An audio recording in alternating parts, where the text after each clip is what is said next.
Nini bana, tulia na wewe. Si unaona ulivyo. Astaghfirullah. Mama! Wewe Maisha.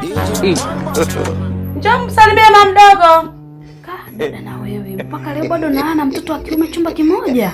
Ama ukubwa gani yule? Mama wewe. Mtoto kwa mama hakui mdogo wangu. Hata kama bora tangekuwa wa kike.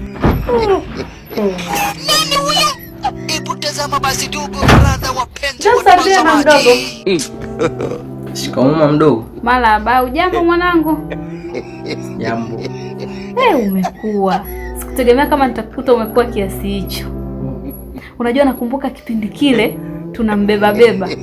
Kalikuwa kadagadaga. Yaani wewe tena mmekutana mama na mtoto. Haya, ngoja niwaache hapa mdekezane mimi nikapumzike zangu kidogo. Wakamwacha akiwa paralyzed.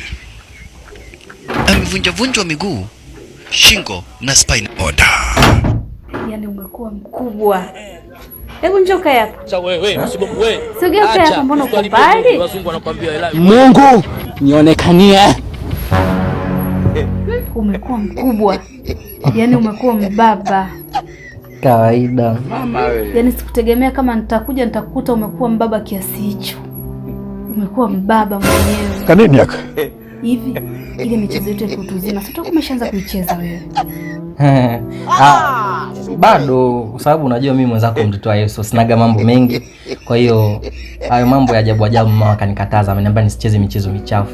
Ila niko tu na mpenzi wangu ambaye tunaidiana, endapo kama tukimaliza shule tukapata kazi ndio tutakuja tutafanya, lakini kwa sasa hivi hapana bado.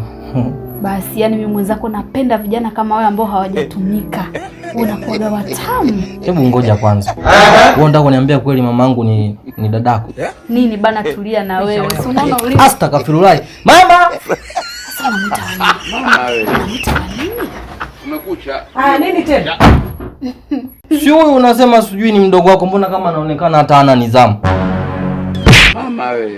Goodbye.